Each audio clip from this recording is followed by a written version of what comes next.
me just mop this up real quick. Get out of here, you stupid fly. So, the dreaded topic that we all wonder, and we all ponder, and we all try to understand. Why isn't an INTP in the kitchen? That is it. No, it is. I can't get my mop back up. It's gonna fall. Now my dog just freaked out and he's running away. All right, the dreaded question. How do you know when an INTP likes you? You don't. Oh. Okay, there are some things. And it's not really how do you know an INTP likes you, but also here are some tips as to help your INTP interest to make his decision, or well, I don't know actually about women, but to make his decision a little quicker and make himself a little bit more obvious about if he likes you or not. One is, does he look at you? INTPs like to look at people. But what are we doing? We are waiting for something. We are waiting for a very valuable piece of information. What that may be, I think it's different for every INTP. I need two things, because in my life, I cannot tell the difference between the ages of, I know this is really bad to say, but I cannot tell the difference between 14 and 24 sometimes. I'll be like, hey, you know, this person's kind of cool. They're 15 years old. And I freak out, and I run away. I just opened up my garbage.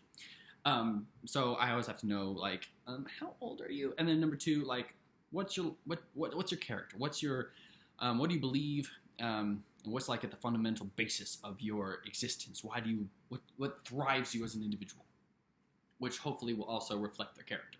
But anyways, I am looking, like for me, I'm looking for something.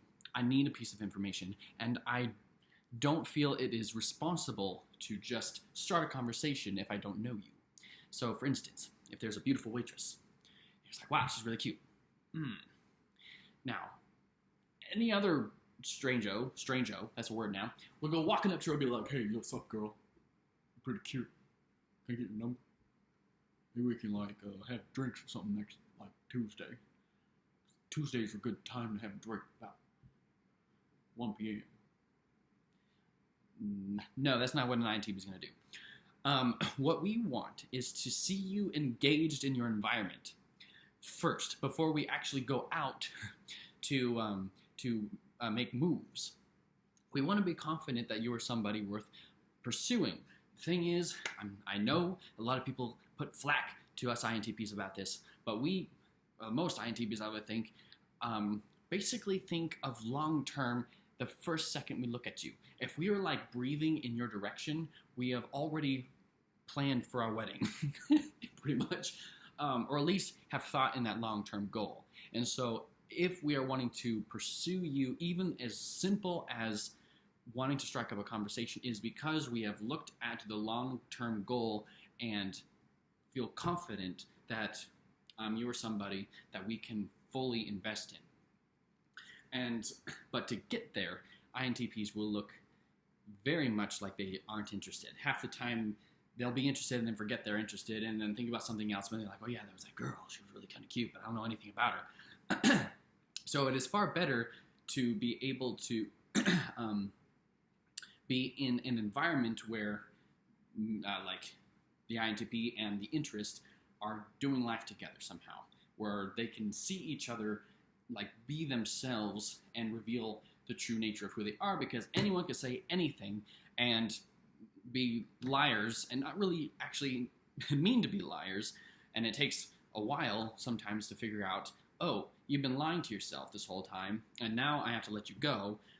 But then it gets awkward, and you're just like, what was the point of all that? That was just an emotional, INTPs can't even handle emotion already, and so, I mean, we can, but it's just, having to figure out how to let you down and be like, okay, now we need to, because, like, we came with you with intent. We don't mind being your friend, but we can't have this because, at least for me, I don't know how to, like, befriend a whole bunch of women unless we are in, like, a congregational setting where we are friends among friends. I don't know how to really be friends with an individual, like a whole bunch of individual women, and maybe that's an INTP thing as well. So that doesn't really answer the question. How do you know if an INTP likes you? Well, find out this way. If you run in, like if you like them, ask them questions. We like questions. Reveal things about yourself. Things like what your interests are. What are your goals? What do you believe? You know, what do you really think? What do you really like? What's deep inside of you? We're INTPs. We have deep thoughts. We aren't going to talk about pudding for who knows how long. Why pudding? I don't know. But there's some pretty good pudding out there, so I can maybe talk about pudding. But we want to see things that will reflect something deeper inside of you. We don't want to go out there and start those conversations necessarily. If I was in a group setting, now I've actually had this happen, and it's actually the coolest thing, though I got let down all the time. But we'd be in a group, and there'd be this girl that I'd be slightly interested in. I'm like, hey, I'm interested in this girl. And so her and I will actually strike up a conversation, but we're actually talking in context of the whole group. But we're in conversation with each other while talking to the whole group. And we're getting to know certain things about each other, and we're kind of like doing this dance. And it's actually kind of a cool thing of just subtext and context all mixed together. And the whole group has no freaking clue. They're oblivious because we're all talking in the regular code. But then we find out things about each other like, oh, she's 17.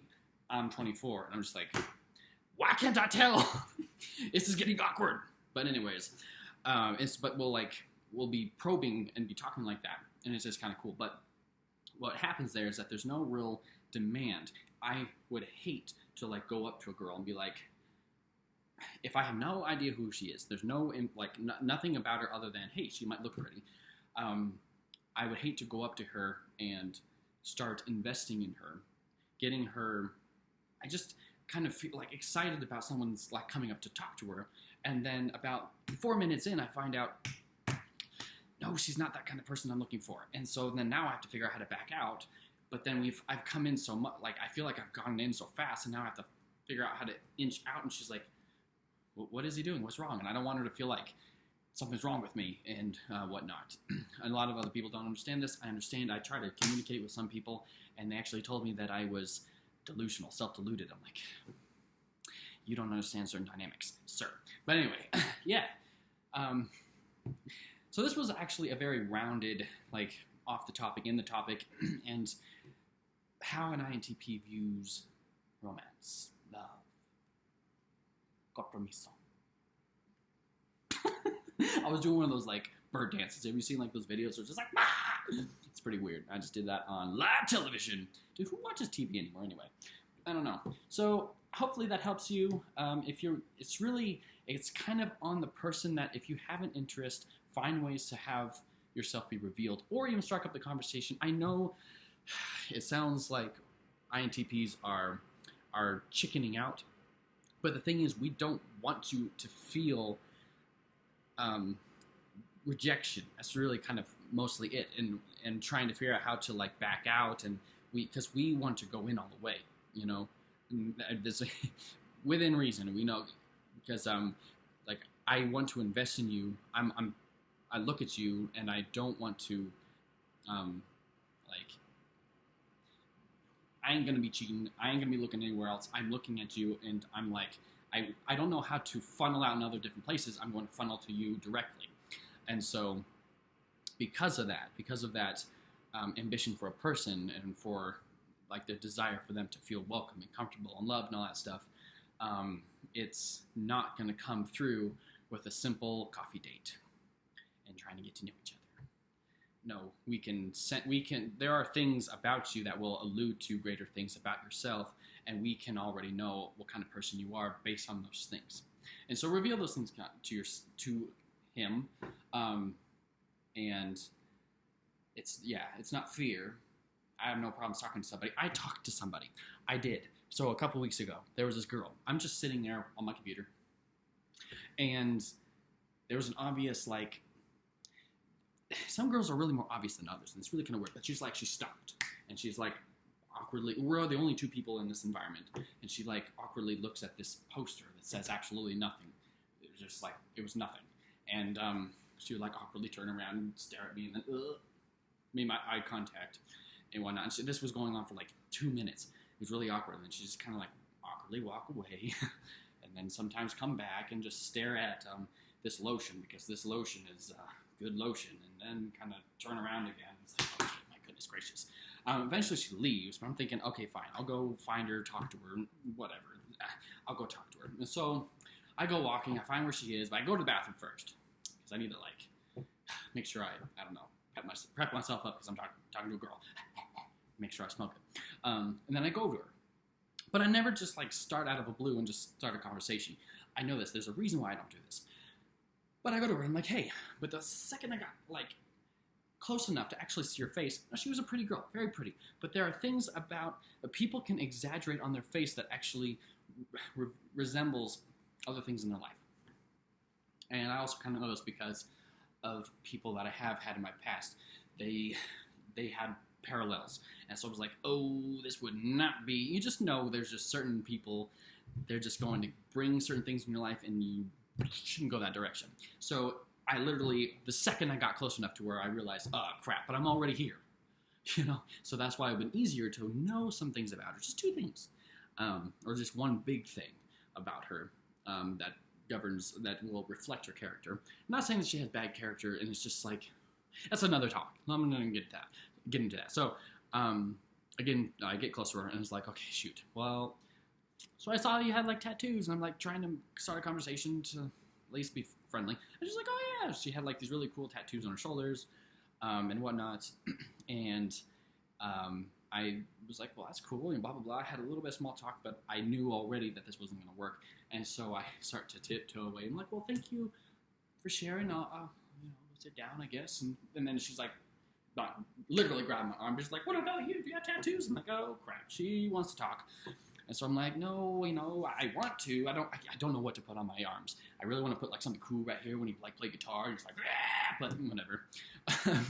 And so I said that, and I was like, I don't have really tattoos. They keep changing, blah blah blah. I try to make it a little lighthearted. And then I start to tiptoe and leave.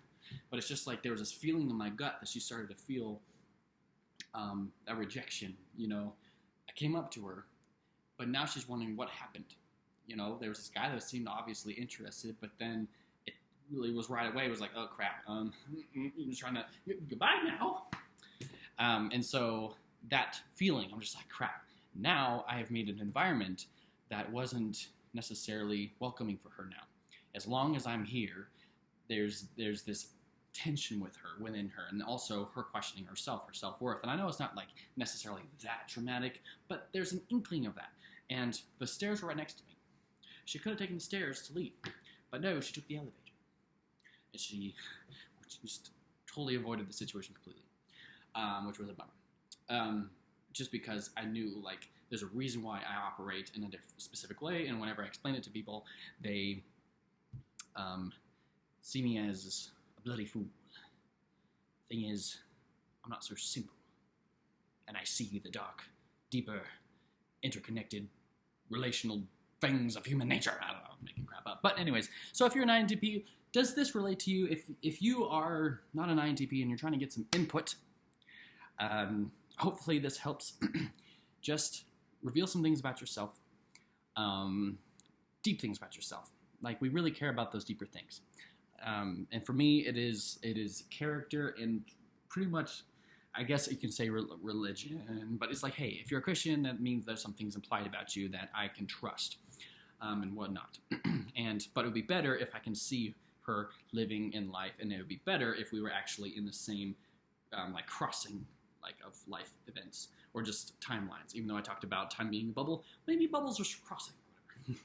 But anyway, so if that helps you out, let me know. Let me know, try it out, and let me know in the comment section below. I will see you in another video in another life. You never know. Or do you know? You never know. I don't know. All right, bye.